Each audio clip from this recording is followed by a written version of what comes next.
ভাই, আপনার কি ঘরটা পছন্দ হয়েছে? আপা, আমি আসলে এর চেয়ে ভালো একটা ঘর চাচ্ছিলাম। আমার এই ঘরটা পছন্দ হয়নি। আপনি আরেকটা মাস থাইকা যান না ভাই।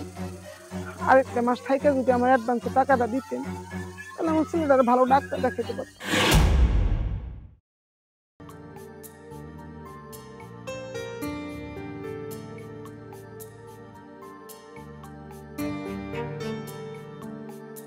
ভাই,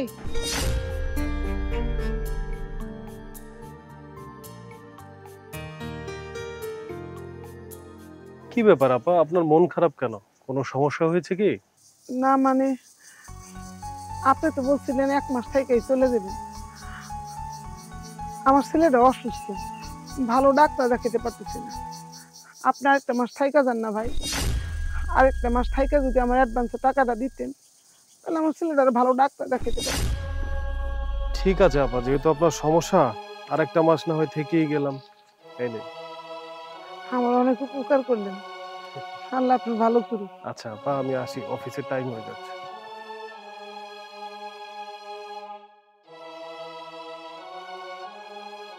অনেক উপকার হইল। আমার বাচ্চাকে ভালো ডাক্তার দেখাইতে পারবো।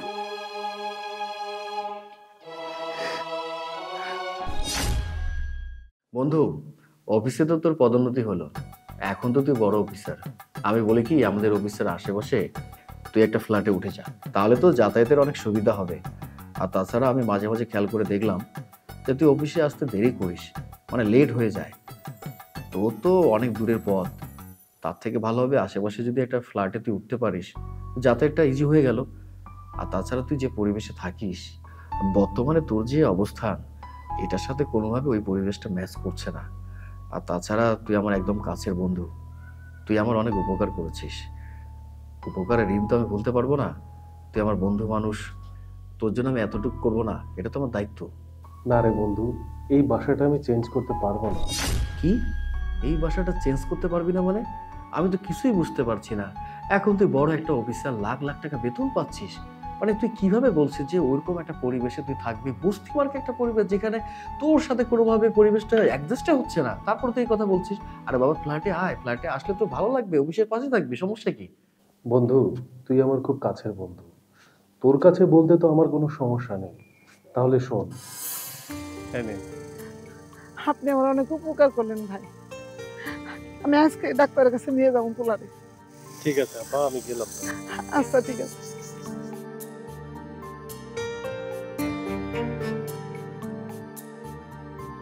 আপা, কিছু বলবেন ভাই? আপনি কিছু মনে না করলে আপনাকে আমি কিছু কাজ দিতে চাচ্ছি। কি কাজ? আপা, আমি তো আসলে অফিসে সারাদিন ব্যস্ত থাকি, আমার জামা কাপড়গুলো ধোয়ার মতো লোক নেই। আপনি যদি আমার জামা কাপড়গুলো ধুয়ে ইস্ত্রি করে রেডি রাখতেন, তাহলে আমার খুব উপকার হতো। আর আমি এর বিনিময়ে আপনাকে টাকা দেব। আর আপনি এটা খারাপ ভাবে নিবেন না। আমি তো আপনাকে বোন ডেকেছি, আমি আপনার ছোট ভাই। না না, কি বলতেছেন এসব? অবশ্যই দিয়ে দিব। আপনি আমারে বোন বলছেন, আমি আপনার ভাইয়ের মতোই দেখি।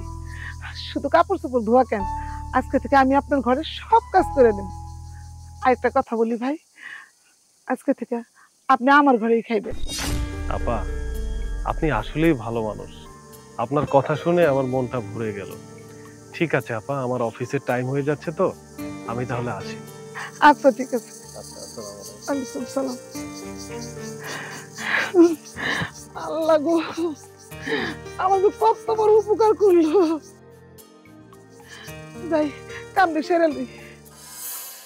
বুঝেছিস বন্ধু, এই 2 বছরে আমি অনেক চেষ্টা করেছি এই বাসাটা ছাড়ার জন্য, কিন্তু কোনোভাবেই পারিনি। এই গরিব আপাটা অনেক ভালো, তার মন অনেক বড়। দেখ, তার হাজবেন্ড মারা গেছে 2 বছর হলো।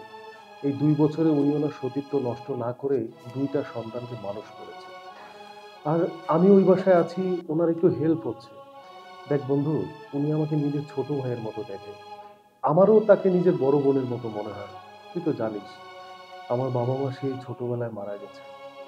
আমি বাসায় গেলে তাকে আমার নিজের মায়ের মতো করে দেখি। এখন তুই বল বন্ধু, আমি থাকলে যদি তার একটু হেল্প হয়, আমি ওই বাসাটা কি করে ছেড়ে আসি বল?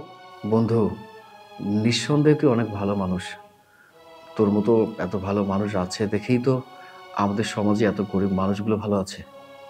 আমাদের সমাজের প্রতিটা মানুষের যদি মন মানসিকতা তোর মতো হতো, তাহলে আমাদের দেশে, আমাদের সমাজে গরিব অসহায় মানুষ কমে যেত, সবাই ভালো থাকতো। আমি আজকে তোর কাছ থেকে অনেক কিছু শিখলাম। তোর এই উদারতার কারণে আল্লাহ তাআলা তোকে এত ভালো জায়গায় রেখেছেন। আমি দোয়া করি আল্লাহ তোকে আরো ভালো জায়গায় রাখুক। আমিন। আমাদের এই ভিডিও যদি আপনাদের একটুও ভালো লাগে তাহলে অবশ্যই লাইক, কমেন্টস এবং শেয়ার করে সবার মাঝে ছড়িয়ে দিন।